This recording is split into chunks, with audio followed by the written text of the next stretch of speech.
Bonjour à tous, nous sommes le 2 avril, vidéo du mois, et, euh, et c'est terrifiant.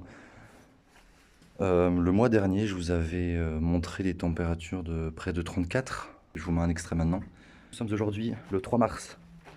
Il commence déjà à faire des températures pas possibles dans la serre. On a atteint les 34. Et déjà, ça c'était exceptionnel pour un mois de mars. Bon, la serre est en plein soleil, ça se comprend. Et hier, je vous jure que c'est pas un poisson d'avril, hein. Durant mon inspection habituelle, 40 piles. Sachant que il y a une aération ici qui s'ouvre quand il fait trop chaud dans la serre et qui se ferme quand il fait trop froid. Donc sans cette aération, je pense que les températures ont dû atteindre du 45 facilement. Donc voilà, 45 début avril, 45 degrés début avril, une différence de près de 30 degrés en 24 heures, parce qu'aujourd'hui il fait 13, 14 degrés dans la serre. Mais bon, ça n'empêche pas à l'avocatier de bien se développer.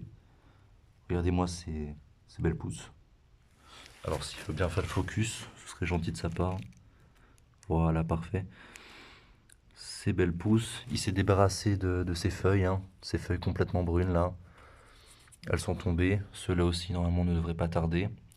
Et la meilleure nouvelle du mois, durant ce mois de mars, il a développé 2 bourgeons ici, qui vont sûrement former du branchage, qui vont sûrement s'ouvrir durant ce mois d'avril, justement. Donc j'ai vraiment super hâte, en plus du bourgeon terminal, qui développe des feuilles magnifiques. Donc ça y est, il est tiré d'affaire pour cet hiver. Il a résisté à du -4.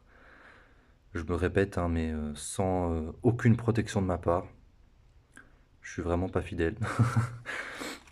Alors oui, j'ai mis de la cendre autour pour éviter que les escargots viennent manger ces petites pousses. Ce serait un peu dommage. Et si vous voulez une comparaison, mon citronnier, voilà dans quel état il est. Donc ces branches-là, elles sont mortes. Tout ça, c'est mort. Il y a juste ça qui est vivant.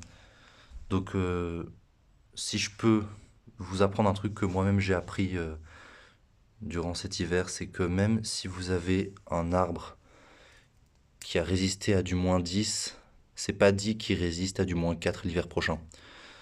Hein, c'est mon expérience. Enfin, lui, il est encore en vie, il n'y a pas de souci, mais voilà, c'est une leçon de morale, quoi.